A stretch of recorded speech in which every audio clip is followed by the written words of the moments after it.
Olá! Hoje a gente vai mergulhar em um dos eventos mais conhecidos dos evangelhos, as bodas de Caná.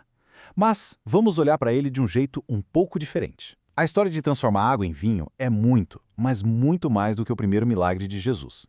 É, na verdade, uma profunda reencenação da própria história da criação. Vamos entender isso direito. Para começar, vamos pensar no seguinte: e se esse evento não foi só sobre salvar uma festa de casamento, mas sobre resetar algo fundamental que deu muito errado lá no início dos tempos?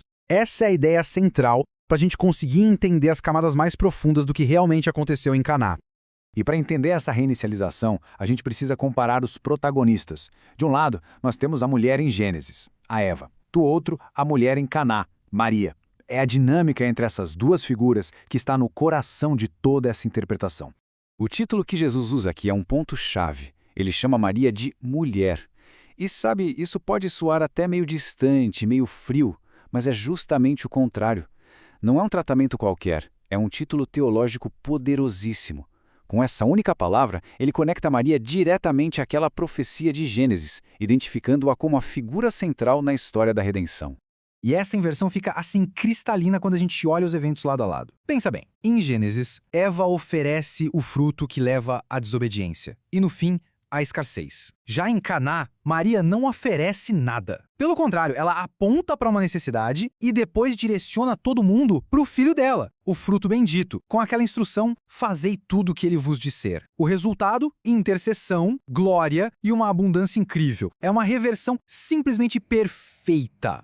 Vamos avançar para ver como essa nova direção funciona na prática. Se a desobediência causou a queda, a obediência se torna o canal para a restauração. E isso não acontece no vácuo, de forma isolada.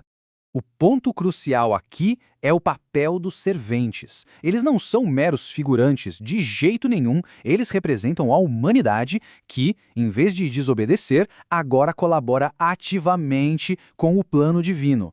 O milagre precisava da participação deles para acontecer. E essa colaboração segue uma sequência muito clara, uma verdadeira corrente de obediência. Primeiro, Maria percebe a necessidade e direciona. Depois, os serventes obedecem sem questionar uma ordem que, convenhamos, era bem estranha, né?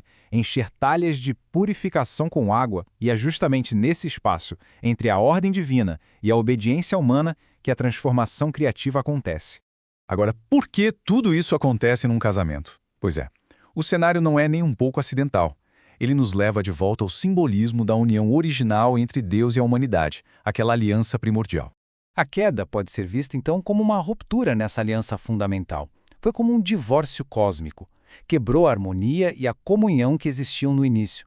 A celebração foi interrompida e o que sobrou foi a vergonha e a culpa. E em Caná, Cristo intervém. Ao prover o vinho que faltava, ele assume o papel do verdadeiro noivo, aquele que restaura a festa e garante que a alegria não acabe. Ele não é apenas um convidado, ele é a própria razão da celebração, consertando a aliança que um dia foi quebrada. Bom, vamos para a nossa síntese e ver como tudo se conecta através dos objetos centrais do milagre, as 6 talhas de pedra. O número delas e o material de que são feitas são a chave final.